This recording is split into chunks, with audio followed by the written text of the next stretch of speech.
জনগণের সাথে এক কাতারে দাঁড়িয়ে বাংলাদেশের গণতন্ত্র পুনরুদ্ধার করার লক্ষ্য নিয়ে কাজ করে চলেছেন। স্বৈরাচার শেখ হাসিনার বিরুদ্ধে যিনি অক্লান্ত পরিশ্রম করে সাথে ঐক্যবদ্ধ বাংলাদেশ তৈরি করার সেই প্রিয় নেতা বিএনপির চেয়ারম্যান জনাব তারেক রহমান এবং মঞ্চে উপবিষ্ট বাংলাদেশ জাতীয়তাবাদী দলের বিভিন্ন পর্যায়ের জাতীয় পর্যায়ের নেতৃবৃন্দ এবং আমার সামনে উপস্থিত আমাদের ভাষণ টেকের আজকের এই এলাকার সাধারণ মানুষ, সবাইকে আসসালামু আলাইকুম ওয়া রাহমাতুল্লাহ।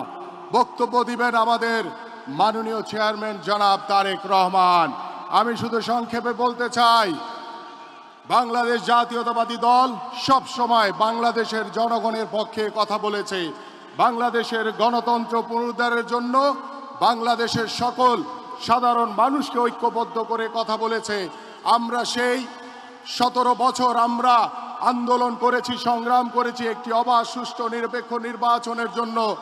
আগামীতে আমরা 12ই ফেব্রুয়ারি ত্রয়োদশ জাতীয় সংসদ নির্বাচনে আপনারা যেখানে আছেন সকলে ধানের শীষে ভোট দিয়ে আমাদের প্রিয় নেতা বিএনপির চেয়ারম্যান জনাব তারেক রহমানকে জয়যুক্ত করবেন ইনশাআল্লাহ। প্রিয় উপস্থিতি, আমি শুধু একটি কথা বলে বিদায় নেব। দু একটি রাজনৈতিক দল তারা ঘরে ঘরে গিয়ে জান্নাতের টিকিট বিক্রি করছে। তারা ঘরে ঘরে গিয়ে মিথ্যাচার, মিথ্যা প্রতারণা করছে জনগণের সাথে।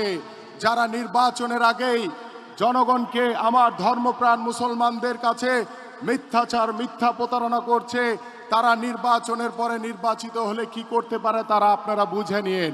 আর একটি বিষয় সতর্ক করে যায়, ওই জামাত তারা ঘরে ঘরে গিয়ে এনআইডি কার্ড আর বিকাশের মোবাইল নাম্বার নিচ্ছে।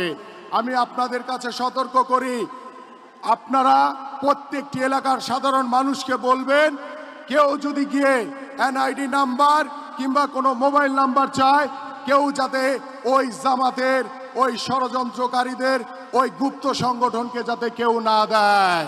প্রিয় উপস্থিতি, সবাই ভালো থাকবেন এবং ধানের শীষে ভোট দিবেন। সবার আগে বাংলাদেশ।